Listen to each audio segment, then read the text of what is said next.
esta tierra hizo Dios, Dios hizo esta tierra, puedo vivir en cualquier parte. Aunque es extraño a mi familia, El mundo nos parece indiferente, lluvioso, con sus cataratas de mentiras, asoleándose en mentiras y negligencias. Llegamos a él por medio de las raíces que habitamos. El mundo es diverso, grande, amplio, tiene diversas temáticas, diferentes lenguajes, distintos modos de vida, pero el mundo es de todos. Nosotros, como con inversiones modestas, pero eficaces,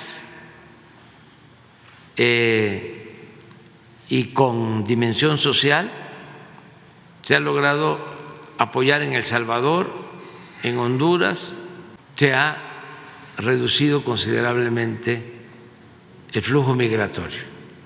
Es decir, la gente ya no opta por emigrar, sino se queda en sus comunidades. La administración del presidente Andrés Manuel López Obrador, al igual que la de los sexenios anteriores, ha tenido que afrontar el fenómeno de la migración en tránsito por México hacia Estados Unidos. No obstante, lo ha hecho en un contexto definido por al menos 3 elementos singulares. El primero fue la expectativa que habría un cambio en México. Sí, la cuarta transformación, y eso incluye una política migratoria en la que predomine el respeto a los derechos humanos de las personas, como el de migrar en busca de mejores lugares para vivir y trabajar. Por lo que el gobierno manifestó la necesidad de una reingeniería de las instituciones encargadas de la atención a migrantes. Además, destacó como uno de los ejes principales de la política promover el desarrollo de las zonas expulsoras para que las personas no tengan la necesidad de emigrar. El segundo elemento que caracterizó el año 2019 fue el cambio en el perfil y la dinámica del flujo migratorio por México, entre lo que destacó la mayor presencia de unidades familiares, pero sobre todo la organización de migrantes y agrupación en caravanas para ingresar y cruzar en forma conjunta el territorio mexicano. Con el objetivo de llegar a la frontera suroeste de Estados Unidos, estas transformaciones conllevan distintos efectos y necesidades en cuanto a la atención de las personas migrantes, incluso respecto de las estrategias de contención del flujo migratorio.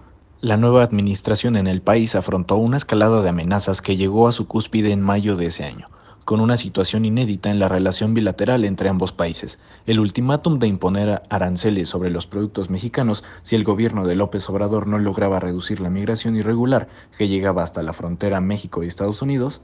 Ante esta amenaza, el 7 de junio, México tuvo que comprometerse a tomar medidas para reducir los flujos migratorios irregulares. Incluso las partes fijaron un plazo de 45 días para que hubiera resultados. En las últimas décadas, el componente más sobresaliente de la gestión migratoria en México es la contención de la migración irregular. Esto es impedir el paso y el libre tránsito por el territorio nacional a las personas extranjeras que no acudan a las cauces oficiales para su internamiento en el país.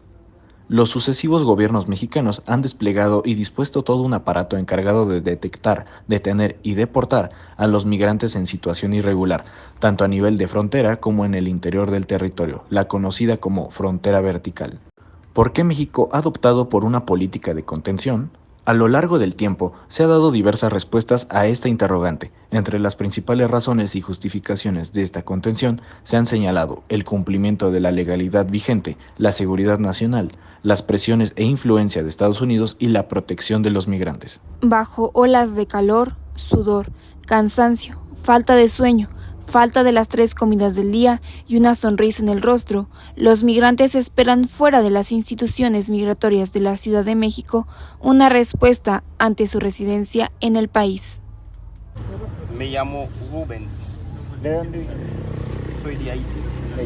Y lo que está pasando en mi país, pero la gente está buscando una salida por delincuente, dificultad para ir al colegio, al liceo, todo eso. Entonces, mi hermana mayor, yo tengo 2 hermanas, y me ofreció de dejar el país, porque ella quería algo bueno para mí, porque si me quedo en Haití, no sabe por qué arriesgar mi futuro a dejar el país.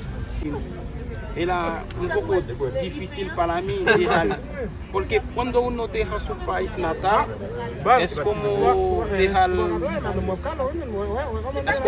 una parte atrás, una parte de tu vida atrás, pero Algo de ti. sí, pero no era fácil para mí acostumbrar y con todo eso, pero esta tierra Dios hizo esta tierra, puedo vivir en cualquier parte, aunque es extraño a mi familia, pero sí, ahora estoy en un albergue, pero hay muchas personas, hay colombianos, venezolanas y salvadoreños y nicaragüeñas también, hay muchas personas. Todavía no estoy trabajando, estoy arreglando mis papeles. Sí, pero ya tengo la tarjeta, solamente me falta RFC, Seguro Social, y porque un trabajo formal necesitan esos papeles, entonces estoy...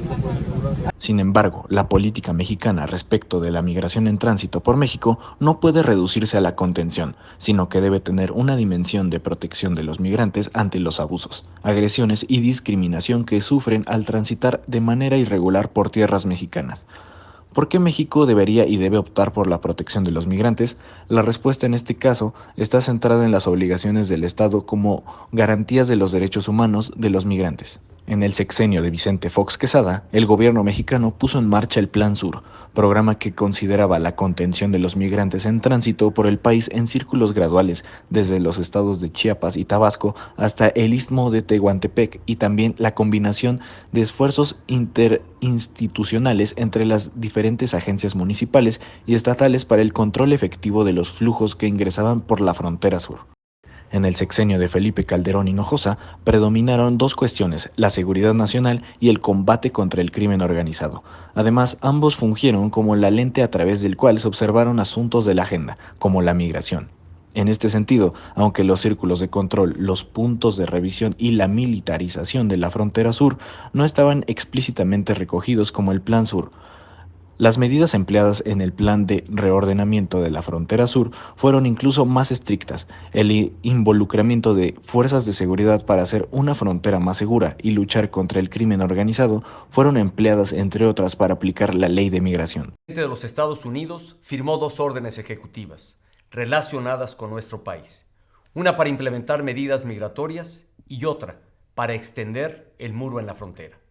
En respuesta, he ordenado que la Secretaría de Relaciones Exteriores refuerce las medidas de protección a nuestros connacionales. El sexenio de Enrique Peña Nieto también estuvo marcado por la contención, de acuerdo con el paradigma de la seguridad nacional, especialmente a partir de la puesta en marcha del programa Frontera Sur en 2014. De acuerdo con Eric Olson del Wilson Center, el lanzamiento de este programa estuvo influenciado por Estados Unidos. En cuanto a la normatividad, la falta de eficacia jurídica resulta clara si observamos la violación sistemática de derechos reconocidos. Por ejemplo, en la ley de migración o plasmados en los tratados internacionales, la masacre de los 72 en San Fernando, Tamaulipas, en 2010 y la masacre de Cadereyta, Nuevo León, en 2012 constituyen la parte más visible de la violencia y la delincuencia en contra de los migrantes en tránsito irregular por México. En las primeras décadas de este siglo, sin embargo, los abusos y agresiones en su totalidad incluyen incontables robos, atracos, secuestros, extorsiones, violaciones sexuales, asesinatos que han sido ampliamente documentados por la academia, por las organizaciones de sociedad civil, entre otros. El caso más reciente es lo ocurrido en Ciudad Juárez, donde 40 migrantes murieron en un incendio negligente. Otra vez el Estado. ¿Cómo definirías la manera en la que se atienden los asuntos migratorios en México? Esto se atiende pues de forma excelente, diría yo, en México, porque en México contamos con la Comisión Mexicana de Refugiados y es una autoridad que con pocos recursos materiales y personales ha hecho una labor incansable por atender, resolver, tratar de otorgar algún tipo de documento a todos aquellos que llegan a México pues solicitando refugio. Sí que han habido fallas, sí que han habido situaciones muy lamentables, creo que todos las conocemos y leemos un poco las noticias, pero que no dependen de la COMAR. Del otro lado está el Instituto Nacional de Migración. que también ha hecho un buen trabajo en los últimos años. Ha mejorado en la atención al migrante, en comunicación, no sé si, pero al ser un tema tan complicado, pues obviamente hay situaciones en donde se ponen en riesgo la vida de los migrantes, su seguridad, su integridad, que no solo dependen del instituto, hay que decirlo, hay muchas personas externas entrando en el tema de la migración, pues haciendo cosas que no se deben hacer, ¿no? Creo que todos también podemos saber, por ejemplo, ese tema de camiones que se llenan en el sur de personas migrantes y que intentan trasladarlos hasta el norte, pues es un delito. Hay trata de personas, hay tráfico, hay migración ilegal en ese sentido y hay gente ayudando a eso y eso no depende de la autoridad. Creo que ¿Qué acciones consideras que tendría que tomar tanto el gobierno de México como el de Estados Unidos para atender las diversas problemáticas en cuanto a migración? pues se ha hablado mucho de eso. Yo creo que la colaboración y la solidaridad internacional, este concepto de solidaridad internacional es un concepto jurídico, es político, pero también es un concepto jurídico que está en los tratados internacionales, que está en la Constitución, que está en la ley de migración, que va muy relacionado pues con la reciprocidad, ¿no? Y se refiere a eso, a una relación entre dos estados en donde dialogan, acuerdan, eh, tratan de llegar a un consenso de cómo abordar un asunto.